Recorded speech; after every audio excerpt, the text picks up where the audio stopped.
Hi guys, welcome to my channel. Let's start with question number 7 of exercise 13.2 chapter direct and inverse proportion.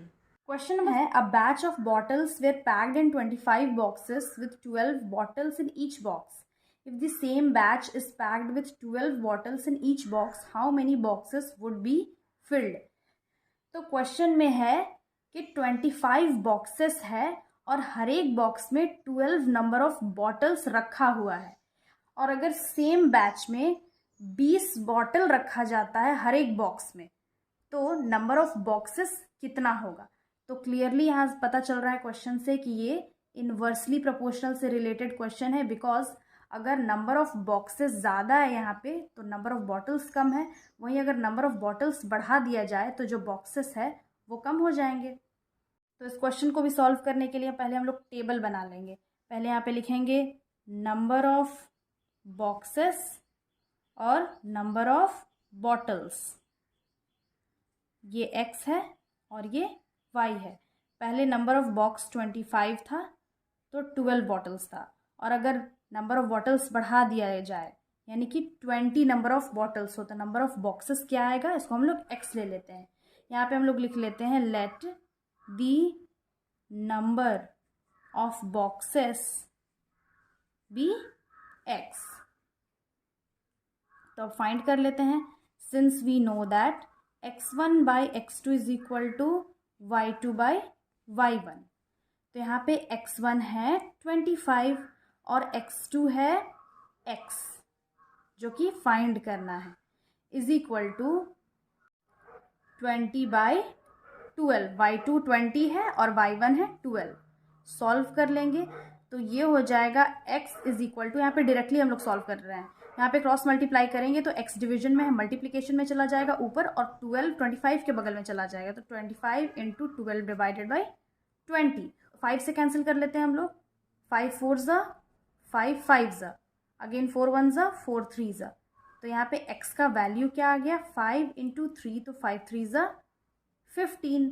तो number of boxes कितना हो जाएगा 15।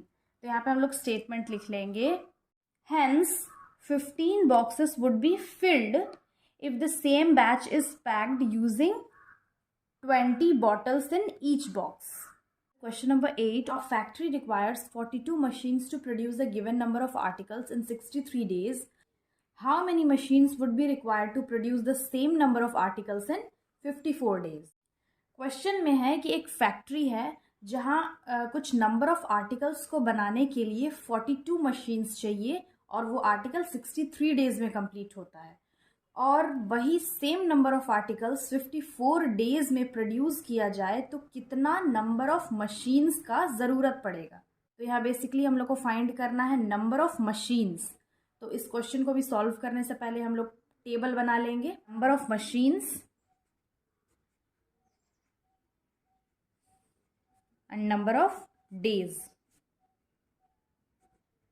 Number of machines पहले है 42, days कितना लग रहा है 63।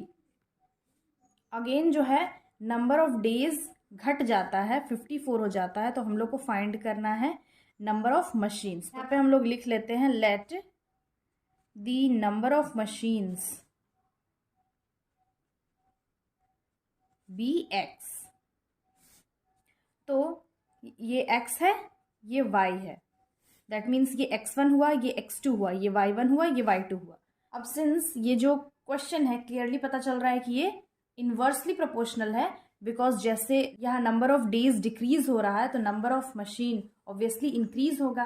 तो हम लोग इन्वर्स प्रोपोर्शन का फॉर्मूला लिख लेते हैं, since we know that x1 by x2 is equal to y2 by y1। तो हम डायरेक्टली फॉर्मूला पुट कर लेंगे, x1 है 42 और x2 है x जो हम लोग को फाइंड करना है, y2 है 54 एंड y1 है 63। तो यहाँ पे हम लोग क्रॉस मल्टीप्लाई करते हैं तो x इज इक्वल टू हो जाएगा 42 इंटू 63 डिवाइडेड बाई 54।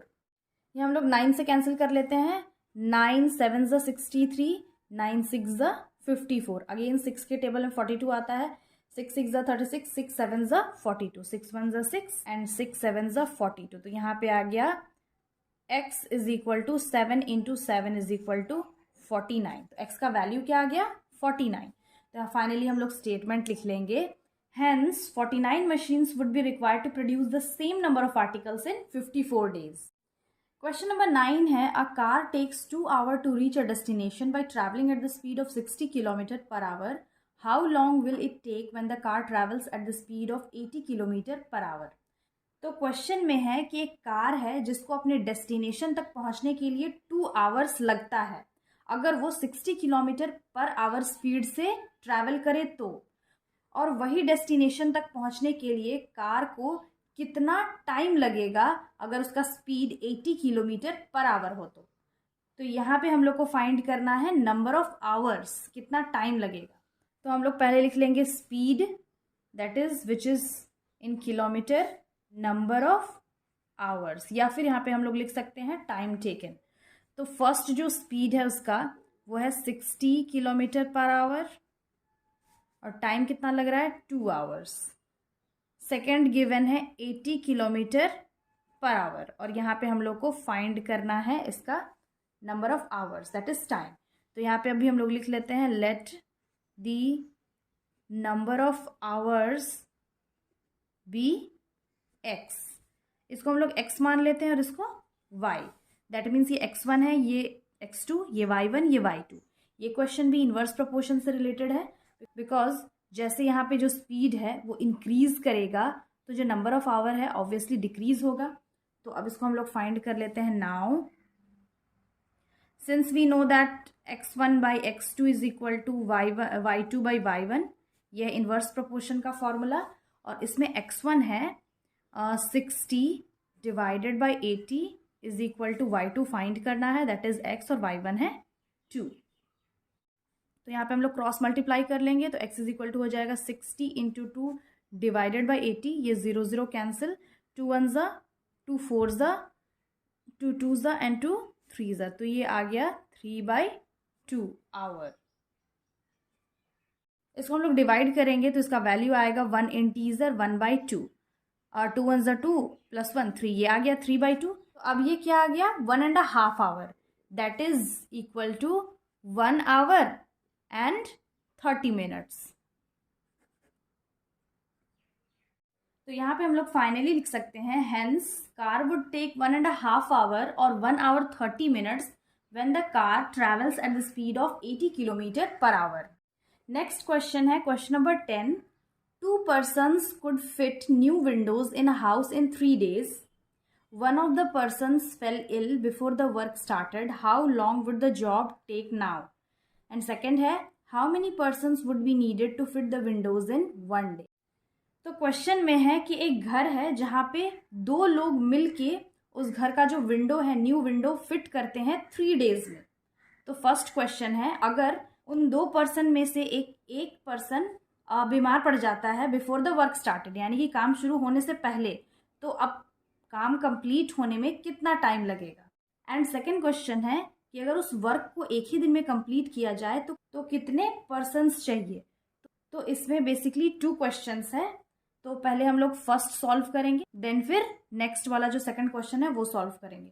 तो फर्स्ट हम लोग सॉल्व कर लेते हैं, इसमें भी हम लोग टेबल बना लेते हैं क्वेश्चन को और अच्छे से समझने के लिए। पहले हम लोग लिखेंगे number of person and then है नंबर ऑफ डेज। तो नंबर ऑफ पर्सन पहले कितने हैं 2 पर्सन्स हैं और वो 3 डेज में कंप्लीट होगा।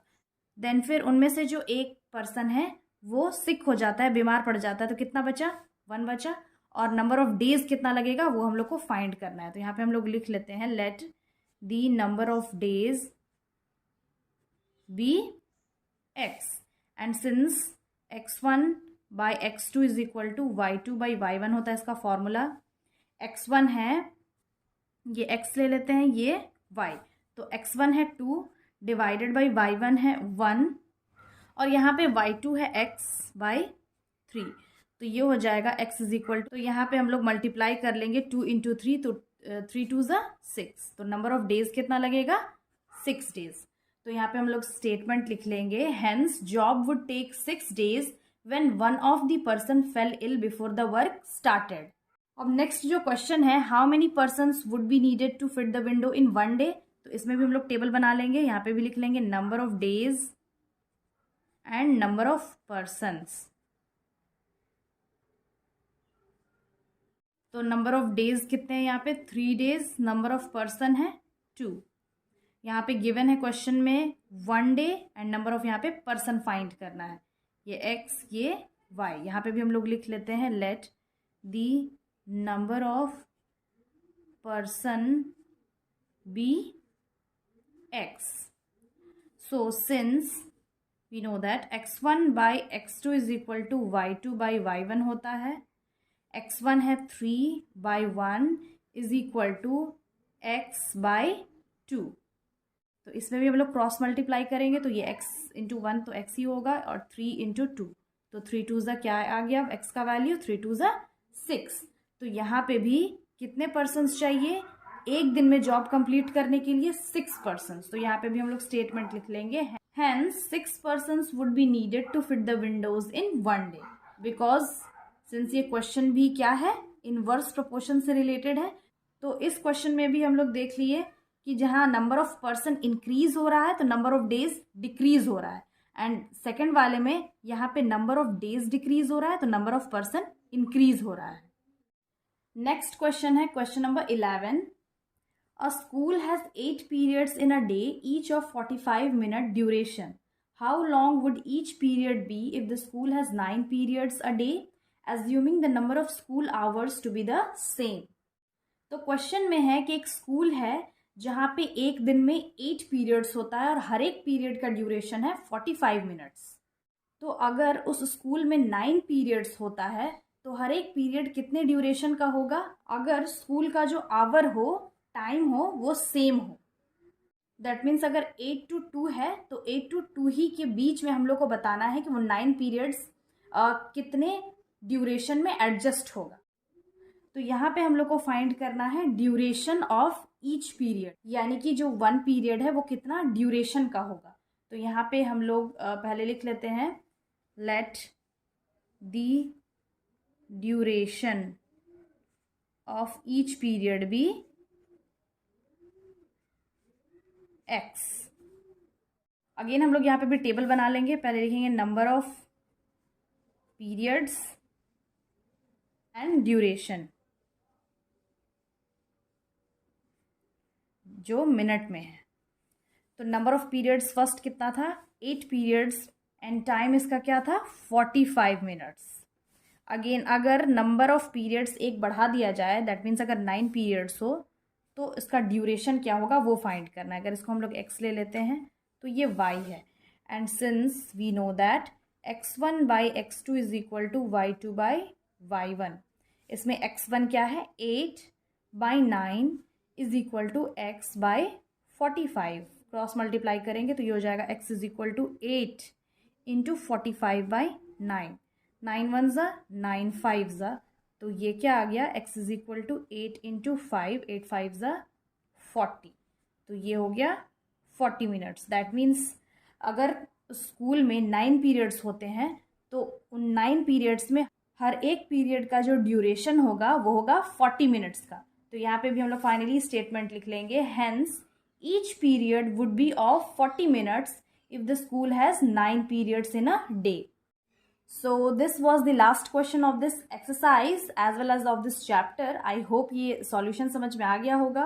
Again I'll be back with the next video explaining about the next chapter, that is factorization, and only 3 small chapters are left to complete the whole syllabus of class 8th. And yes, I'll be back with the next video. Till then, have a nice day. Thanks for watching.